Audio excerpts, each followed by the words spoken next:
Hi, everybody. Welcome back to the Human Challenge, where we explore all the human challenges in today's world, the challenges of being human, and how we can challenge ourselves to be more human for the greater good. I'm your host, Vanessa Ferlano, and today we're talking to Julia Rivard Dexter, CEO of Shoelace Learning, based in Halifax, who took her time today off the ski hill to come in, say hi, and chat with everybody about what Don't she's up to. tell, Vanessa.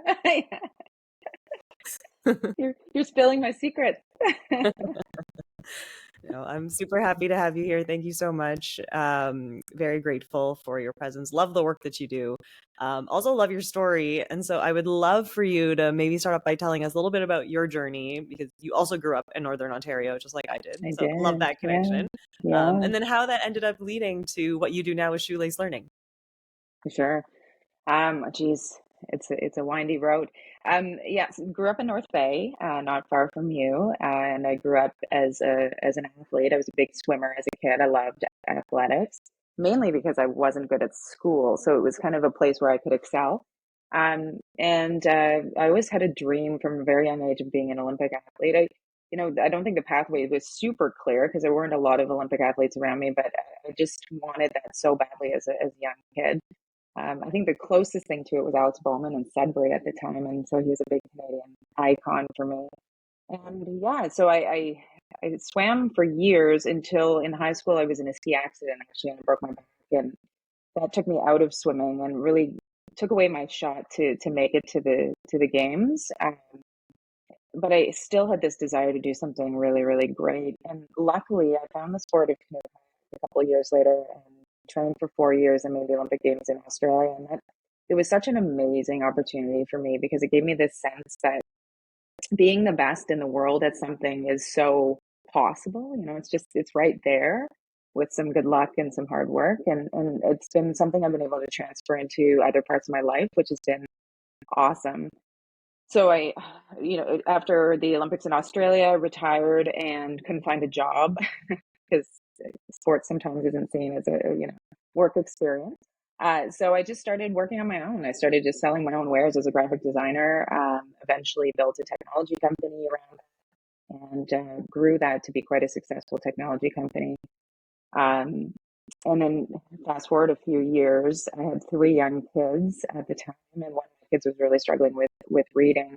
And with my experience at school too, I was just feeling for him. My heart was going out to him. Smart kid, so I knew he could do it.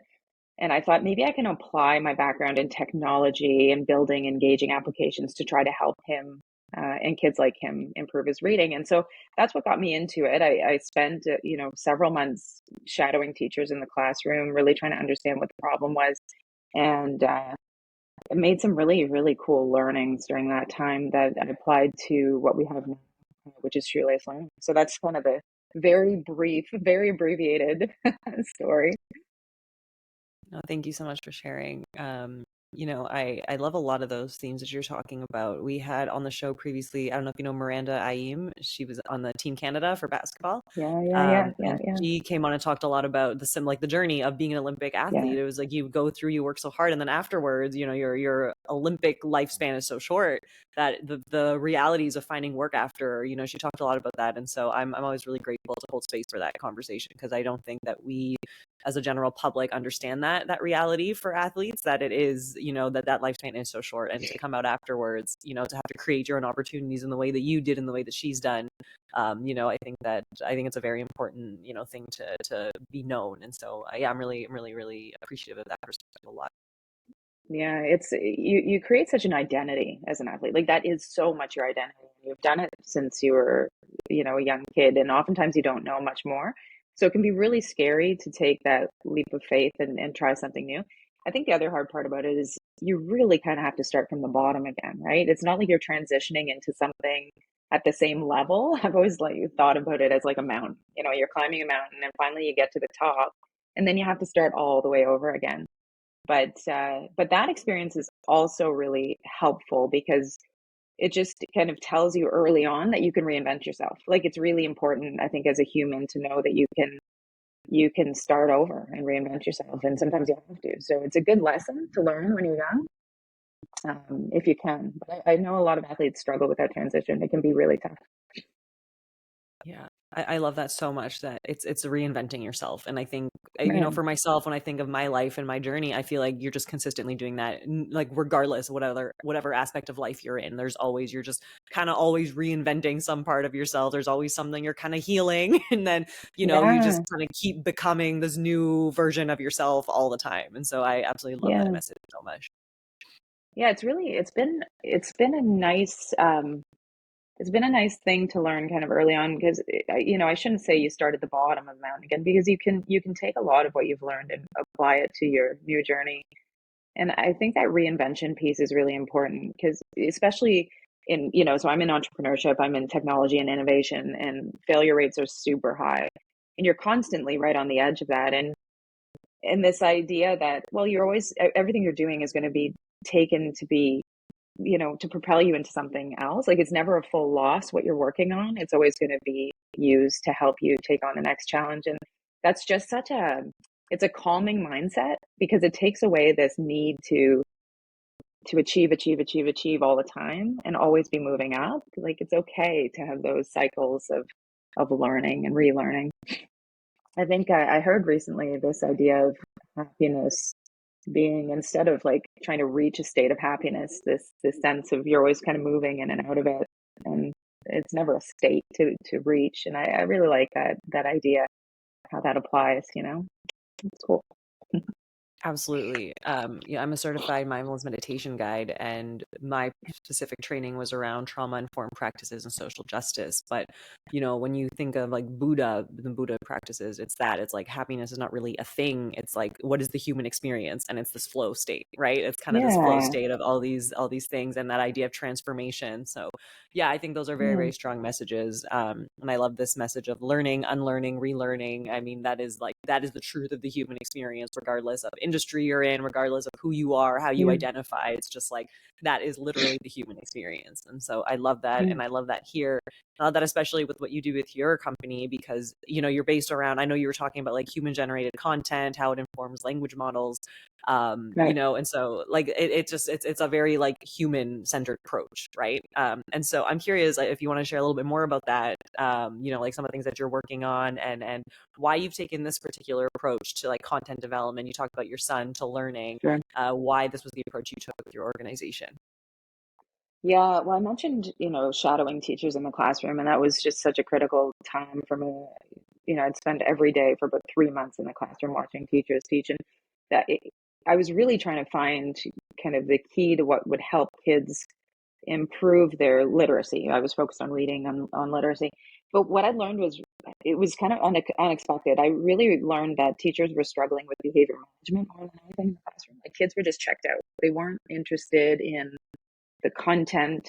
And I think because we have so much great content for kids and interactive content, it's just really hard to use traditional resources to engage them.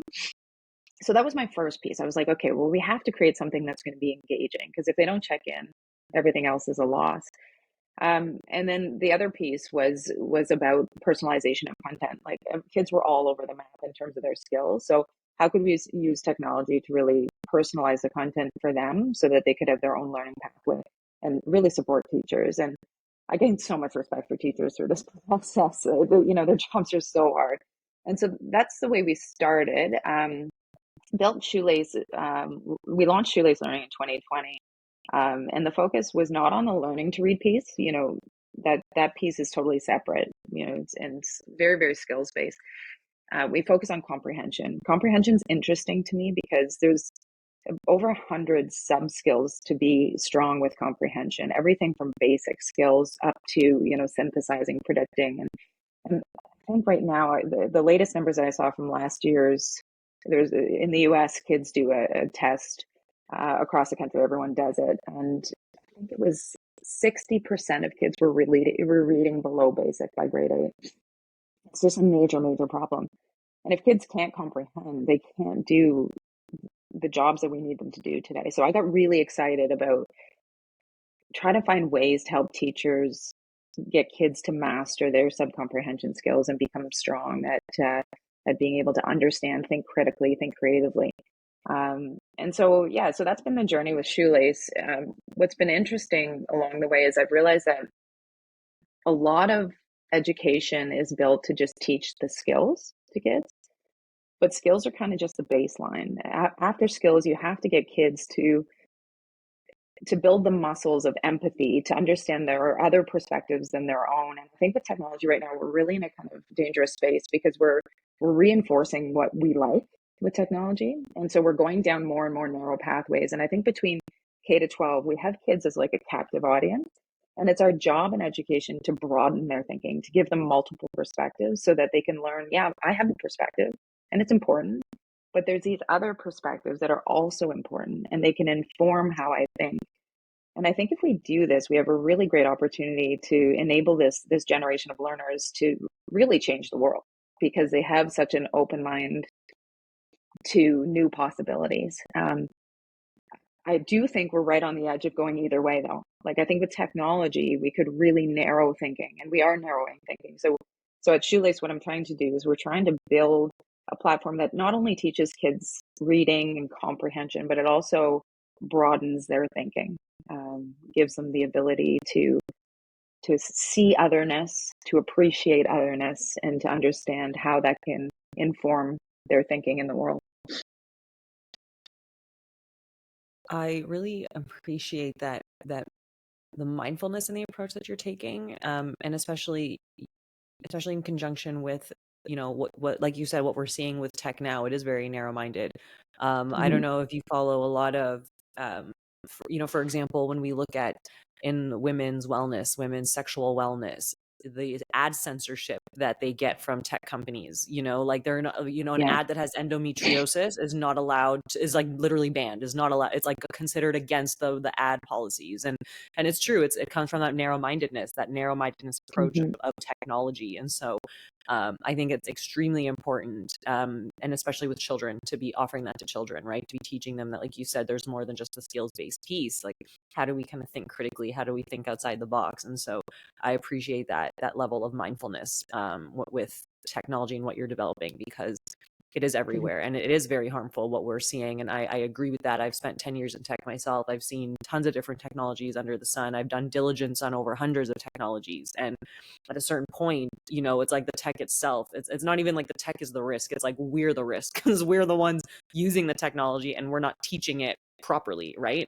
And so I really Well, yeah, appreciate your. absolutely. Yeah, it's funny our attitude with technology, especially today with all the buzz around AI. It's kind of there's the conversation is that it's going to happen to us rather than we as humans kind of control that output, and we have all the control. One of the things we committed to a couple of years ago is to only have human generated content, and that was a really important decision, a very expensive decision for our company to make. But it was critical because I started to feel, I heard an AI guru once say, AI is so powerful because the sum of all human knowledge is online. And I just thought to myself, oh my gosh, there's so much of the human experience that's not online. So many stories that aren't published, so many experiences that aren't shared. And so we really started thinking critically about how we could build content for kids that would be culturally responsive. They'd start to learn about otherness and about themselves too. But also content that's uplifting, content that really is focused on positivity and empowerment, because there's so much out there that's negative. And I think we have a real responsibility as humans to change that narrative, especially as we're using reinforcement models, because we don't want to reinforce negativity and bias. And we want to reinforce the good stuff. And so I think it's important that we take responsibility as developers of media, of content, of education, in doing better. We can do so much better. Agreed. I really appreciate that perspective. I wanted to ask you a few more questions. You talked a little bit about culturally responsive, culturally sensitive content. Like you said, that's a huge decision to make as a business, as a businesswoman. And so how do you do that? How do you make sure your content is more culturally responsible? That's a great question. So we have a process, one that took us a long time to develop, and it's always being iterated on. We have writers, expert writers who create our content. And then we take that content and it goes through an external JEDI review process, so Justice, Equity, Diversity, Inclusion process. Um, it often gets flagged for different things, and it goes back to our writing team, and then it goes back again to our JEDI team. We'll go through as many cycles as we need before our content gets published, and it has to be signed off on before it gets published. It's amazing the conversations that happen in these sessions. You know, I was in one earlier this year, and there was a big conversation about, there was an animal in the passage and they called it. And the conversation was around, should we use pronouns for sentient beings? Like it seems wrong to be calling them it. And long conversation about this, but you know, and it's nuanced. You wouldn't think about it if you were reading it, but these conversations are, you know, we hold space so that we can actually think through kind of all of these little things that might be harmful or that could just be better. And I've been so impressed with that process. And then when we have learnings like that one that I just shared, then we bake it into the process, so that when we're reviewing future content, we really understand, well, what are we looking for? What are we trying to do? But it's constantly a learning. Like, this is why I don't believe we can use technology to create content, to trust the creation of content, because the conversations are just so rich, so deep, and they lead to so many, you know, learnings that we just don't have until we have those conversations. So that's our process. Like I said, it's time consuming, but I know that Shoelace content is better than anything else out there. Like, I can stand behind every piece of it, and I feel awesome about that. Like, it's really important that we do that for kids. Absolutely. And I think it's important we do it for everybody. You know, For I'm very everybody. mindful of how I even use like AI in my own content creation. The most I've ever used it for is like maybe the editing, you know, because it's like easier to edit out your silences, right? Like your silent pauses. About like, I am the same. I kind of go through every word, every piece to make sure that it's intentional, right? What is the intention behind this? What am I trying to create for my audiences? You know, what's the space I want to, you know, because if you think about it, this piece of content, like you said, is holding space with other people, right? So how is this content going to hold space with other people? And so I definitely think that that intentionality is very much lost when we start really depending heavily on things like technology, on AI, and like you said, especially when it's the same stories that are out there. There is so much, like you said, of the human experience that is not online, that is not on technology, that we're like missing out on. So what are we creating for future generations, right? What are we teaching future generations the human experience is, right? And so I think, yeah, you know, the use of And it's all technology. storytelling, right, Vanessa? Like, you know, obviously you're interested in storytelling.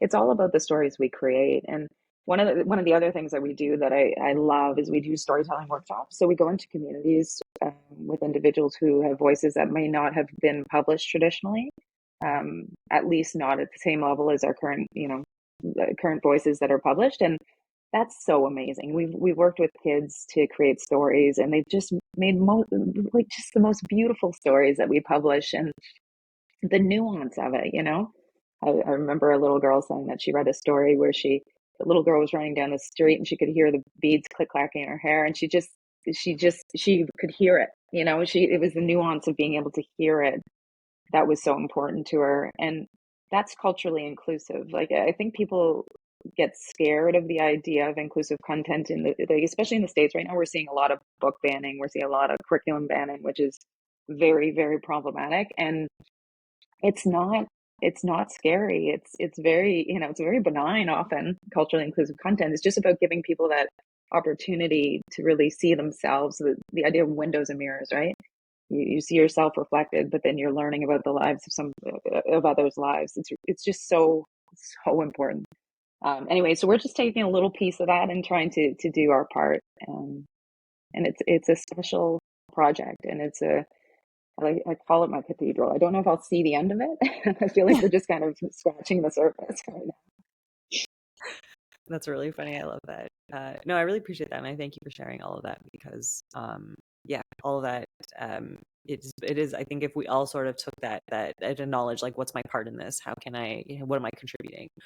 We could see huge differences in our communities, huge differences in inequality, in our society, in our systems. These are all like systems level changes, but they happen like at the Mm-hmm. community level, at the individual level. And I think sometimes we get trapped in this mentality of, well, there's nothing I can do. But like, it's like, no, actually, there is a lot you can do. And if every single person understood there's one thing I can do to contribute, we would automatically, like, we would just organically be creating change that way.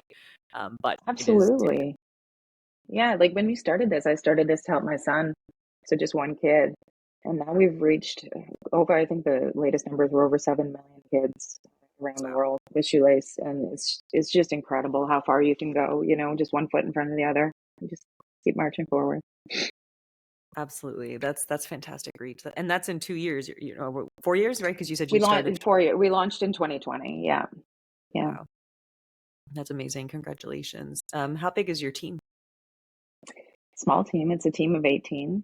Wow. We have a team focused on, we're in Ontario, and we have some in the States, some in Brazil, and in France. So it's a super diverse team, which is also awesome. Yeah, I love working with diverse teams where people bring so many great ideas to the table. And it's interesting because communication is challenging, right? Like language is important, communication is important. It's our business, but it forces us to have conversations that are challenging at times just to get on the same page. And I don't know, I just feel like all of those experiences kind of make what we do more rich.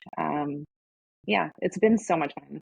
I love building high performance teams. That's actually my favorite part of my job, is to build teams of people who just work really well together and who love what they do. It's so much fun. Right.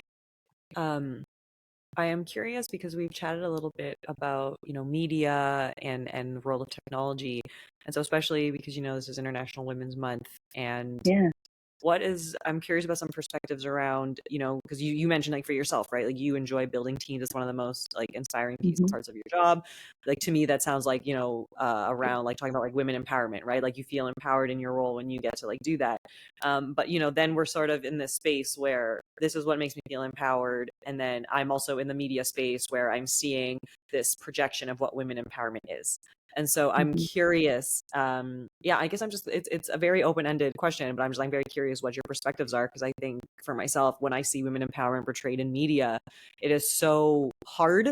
It's like this, it's got this like kind of badass mentality, like that is a woman empowerment. But like for myself, like even what you just described, like to me, that's a very like empathetic, very soft Hmm. expression of women empowerment, right? And like I think that that's just as beautiful. And I really honor that a lot more than this idea of, yeah, like, being a woman empowerment is being a badass and all these things, right? And so I'm curious what your perspective is, because you also, I think, sit on that border, right? Of like, I'm in education, I'm exposed to media. Like, I'm curious what your Yeah. perspectives are on that. Oh, that's a great question. I'm reading a really good book right now. The Mysterial Woman. You should check it out. So it's really great. It's very much about this.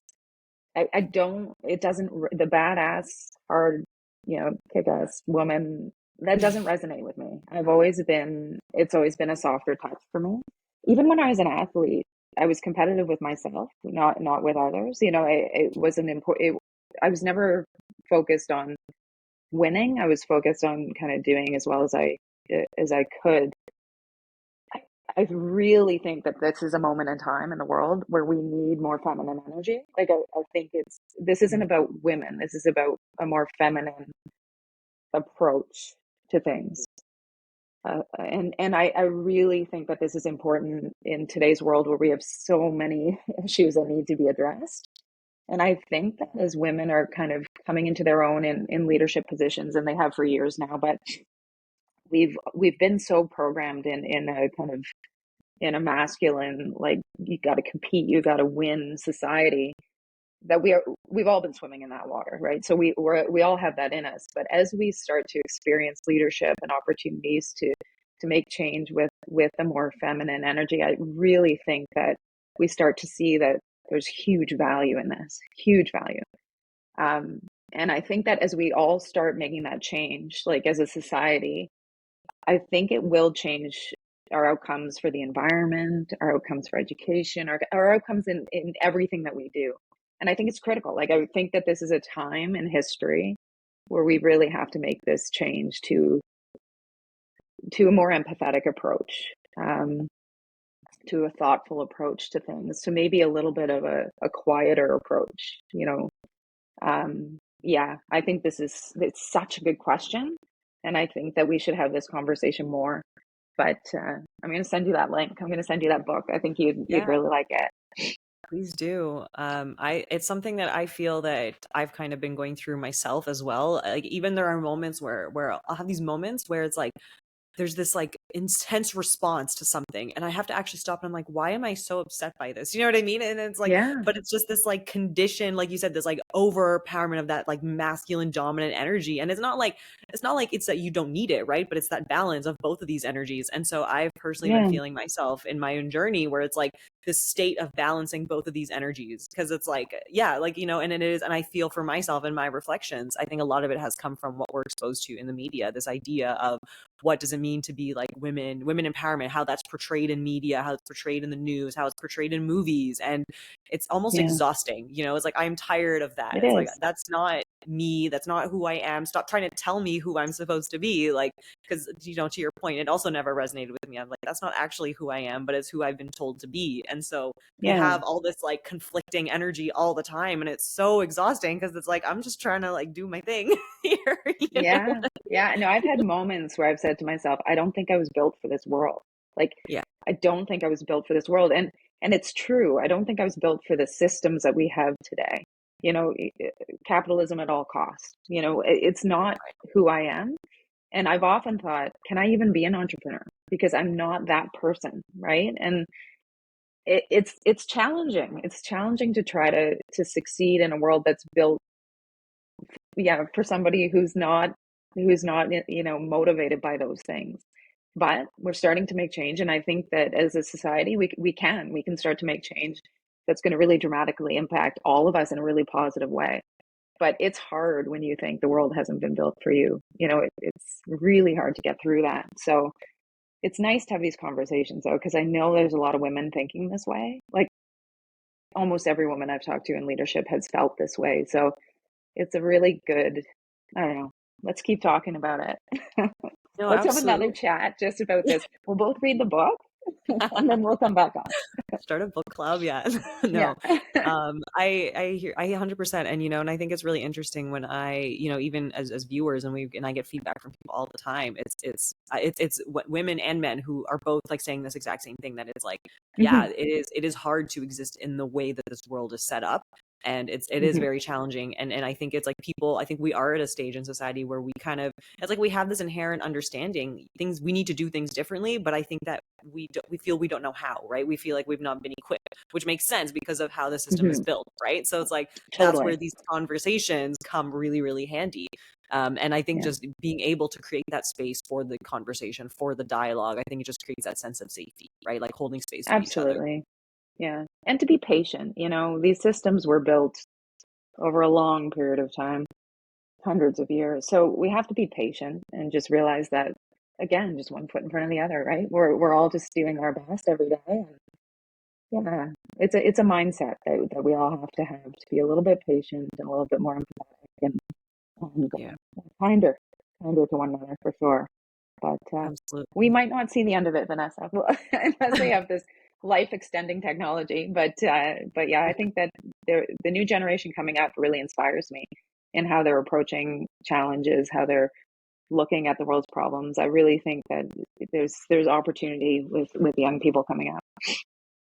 I love that. And I feel like from yourself, because with your audience, who you work with and your customers, I imagine you must see a lot of that. So, and I agree with you too. Yeah, I've done a few different projects, and it is inspiring to see, I'm in impact investing, and, the amount mm, of young like students come in and they want to invest their money in impact ventures, which is crazy to me. yeah, Cause like, like these are students, and, minimum investments, like $2,500, like not a lot, but like for a student who's saying like, yeah, like I'm socially aware enough to understand, I want to know where my money is going. Like yeah, it's very different, and it's very inspiring, and it's very uplifting. And, for myself, I'm like, I'm really happy I get to contribute in this way and help create for those future generations, because I think it's really amazing.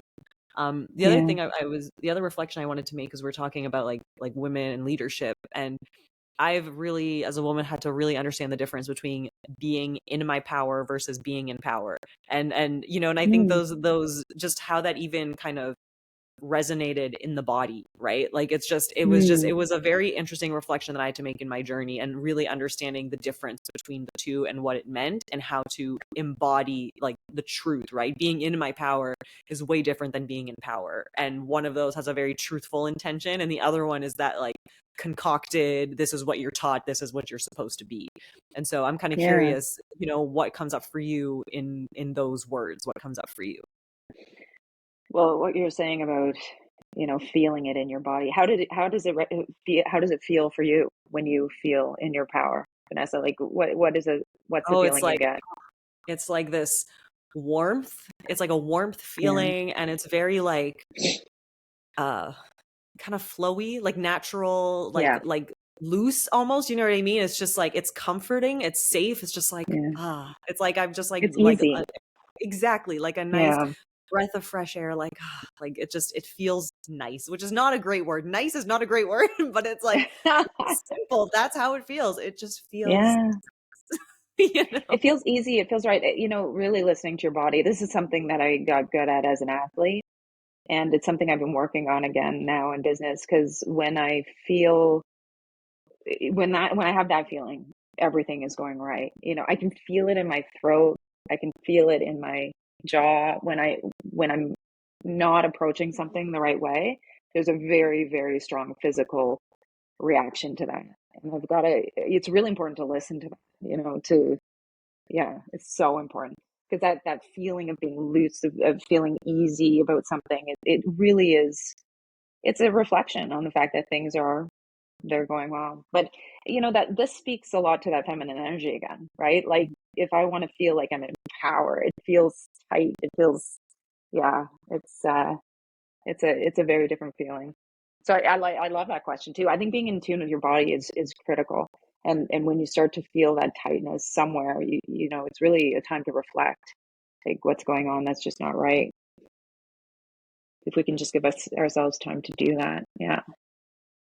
Yeah, absolutely. And I find for myself, I was doing something, it was probably last week, and I woke up one morning and I had this insane tightness, kind of like in my groin area. But like Hmm. it was interesting because I woke up and my first thought was, oh, I wonder what stressed me out yesterday. Like why was I so tense yesterday? Like that was literally how, because I knew I was like, this is a very weird thing. So I was like really Yeah. stressed or tense about something yesterday. Don't know what it was, but in the moment it was happening, and it took me 24 hours later to wake up the next day and go, oh, like, and that was not, it's not like a physical fitness workout thing. It was like a Yeah. different type of like strain that I was like, oh, and my very first thought was like, I wonder what stressed me out yesterday, that I was like holding on to this all day long, and then suddenly I was relaxed again to feel it, and then I Yeah. was feeling like the pain of it now, right? um Yeah. Yeah. but Isn't yeah, it it's like isn't it crazy? Our bodies are so powerful. I remember when I was an athlete, the best race I ever had, it was 1,000-meter race. So it takes almost 4 minutes. So it's, quite long to be going as hard as you can. And I remember starting the race, and it was kind of my last moment of thinking. And then I finished the race. I wasn't even out of breath. Like I felt like I almost had floated over the water for the whole 4 minutes. I won the race. Like it was one of my best races of all time. I think it was a Canadian record at the time, but I didn't even feel like I had used a muscle. It was the most incredible thing I've ever been through in my life. Almost magical.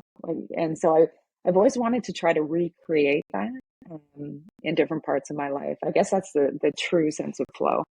It yeah. was awesome.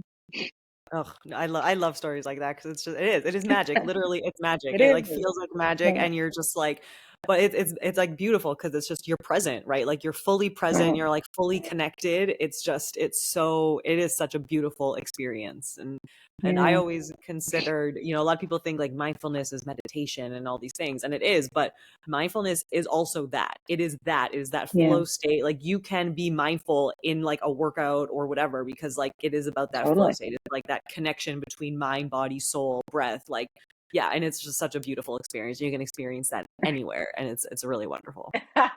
You just made me think of something. I remember like maybe 6 months ago, I hate going to the dentist, hate it. I had a bad dentist experience at one point in my life. but I was in the dentist chair and I was able to just kind of breathe through it like that. And I don't think I was in a full state of flow, but I was in a state where I was just looking around thinking, this is actually really, really good. And I was so proud of myself. I left the dentist thinking, my mind work it's really paying off. If you can do it in the dentist chair, I think that's a win, a big win. You're like, I can't wait for the next dentist appointment Yeah, now. yeah. Who else should I call? Should I call up the doctor? Like, where do I need to go now? Oh, I was literally sitting there just thinking, this is actually pretty nice. Anyway, it's the mind is a strong thing and it's really nice to train it. It's not easy, right? It takes, like any kind of training, it takes commitment, it takes discipline, daily work, but it's really worth it. Absolutely. I have one more question I wanted to ask about, Sure. because we've been chatting a little bit about, like women empowerment. We even touched on like things like society.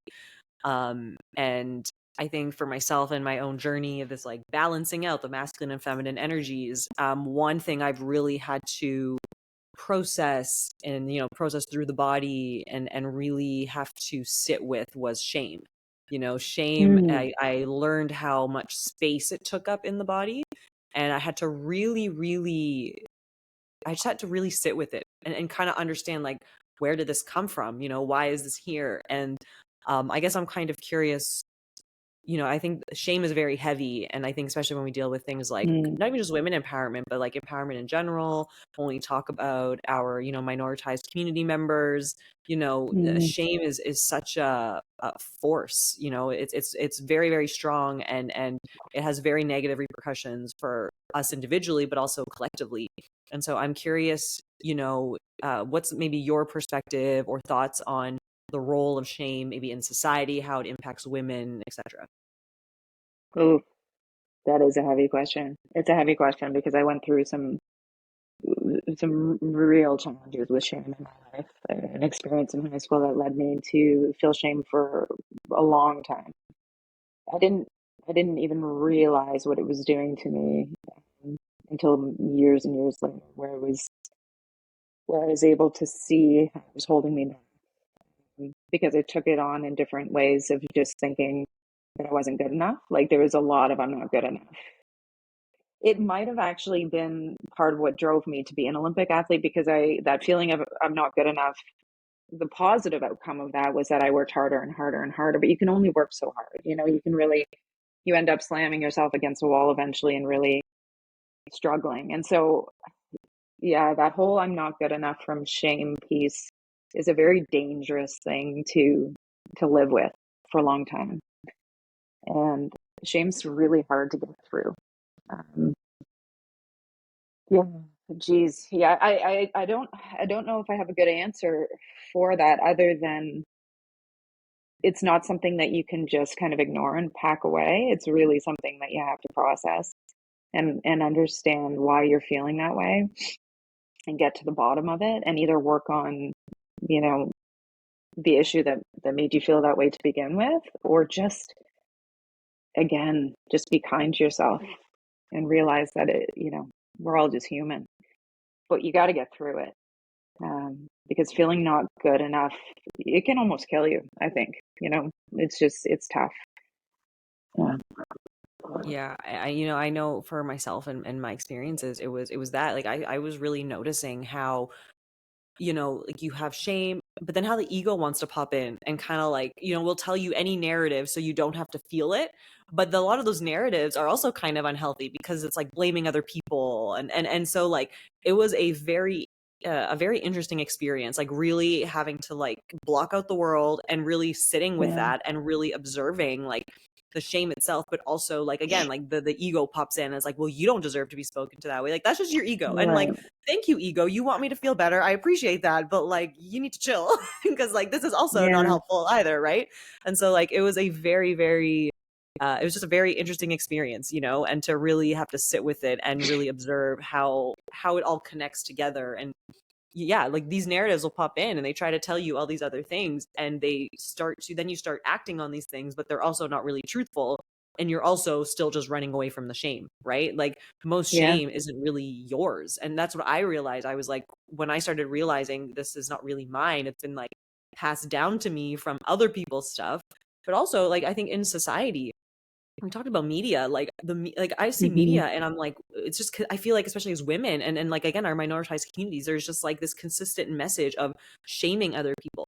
Parents, I've seen Hmm. advertisements from like tech companies that are like advocating for like AI and protect like the safety of your kids, and these Hmm. are like shame-based ads. I'm like, why are you like, it's like shaming parents for not like being good parents, but it's like done in this emotional way where it, like, you get the Yeah. tears and it's like, oh, but like deep down, I was like watching this advertisement once and I was like, this is shame. Like, this is not, Yeah. you want an emotional ad is one thing, but like shame is another. And then to disguise that Yeah. shame under this like emotional, like the truthful emotional response, like that's not okay. And like, it was that Mm. when I started seeing like shame manifest in like all these different ways, I was like, this is messed up. Like, Yeah. is this society? Like, And we all perpetuate it, like I think, yeah, I think it gets perpetuated because we don't analyze it maybe enough. I felt a lot of shame as a mom too, as a young mom owning a business and trying to figure out, how do I be a great mom and be a business owner and grow business? And I never felt, again, not good enough in either kind of area.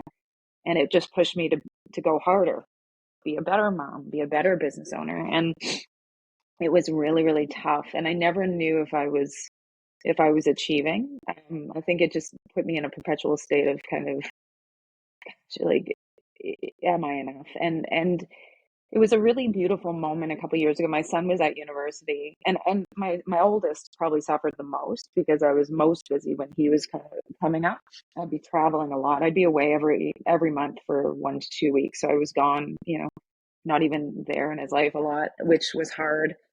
But he called me from his class. He FaceTimed me from his class at Acadia University, and he's like, "Oh," and he put the camera up to the board, and they were doing a presentation about Shoelace. And he was like, "That's my mom's company." And he's like, "I've never been so proud, Mom. I'm so proud of what you've done." And I could really tell it meant a lot to him, the fact that I had followed something that was important to me. And it was just a moment of like, "Ah," but I just wish, if I could speak to my younger self, I wish I could let a lot of that go because it doesn't get you anywhere. Like it doesn't help. It really just only takes a window to your sail. So anyway, yeah, shame's a really challenging thing, and we should really stop perpetuating it. Um, but you're good to notice it, Vanessa. Like in the ads, I probably watch the same ads without even kind of processing that. So I think that's the awareness is really important. yeah, I don't know. It is something that I'm like so I just like I'm in tune with it because it frustrates me. Like I have this visceral reaction where I'm like, why are we like talking to people this way? Like why are we, why are we marketing like this? Why are we doing it this way? Like why are we teaching people that this is how we should be treating other people? It just like infuriates me. It just infuriates me, and I think it's the intentionality of it that it's like, Yeah, how can you be doing like with the example of the advertisement is like, how can you be doing this because you want to make a sale, right? Like, have you lost your right. intentionality so much that you're like resorting to this? Like, yeah, of course, every parent wants their kid to be safe, but like, you can do that in a way without shaming parents for not understanding what AI technology is and the repercussions of it, right? Like, That's it was really, just like, yeah. it was very It's upsetting when I saw interesting. It, when you're saying why do it, it's they're doing it because it's so powerful. It's probably the most successful way to motivate somebody is to feel deep shame about something. And again, like it's kind of full circle in our conversation about the world today and just kind of the structures that we've set up, being in kind of a capitalist at all costs society, you will do whatever you need to make money. Like that's what people are doing. And so there's almost like this built-in excuse. Well, we're a successful company and we're growing growing our revenue, and it is kind of an at all cost model today. And if shame is going to be the way to get people to do things, well, we're going to use it. And it's problematic. It's really a problem. We have to make change. We have to start changing these things. And you're asking the right questions. These are important questions. right. I appreciate that. Well, thank you so much for being on the show. I think it's a great way to end with like these are the questions that we should be considering and the reflections that we Yeah. all should be making. And how can we again kind of contribute? How can we be aware, like, what am I contributing into the space, like as an individual, but also like to the collective space of those around us? So thank you very Yeah. much, Julia, for coming on the show. Really grateful for all your reflections and your insights, and love the work that you do as well. Thanks. And always keep us posted. And yeah, send me this book link. I'm gonna check I'm that out. sending you the book. This was so much fun. We'll do it again after you Yes. read the book. It requires a little bit work, so yeah, we'll give it some time. Thanks so much. Awesome. Thank you so much.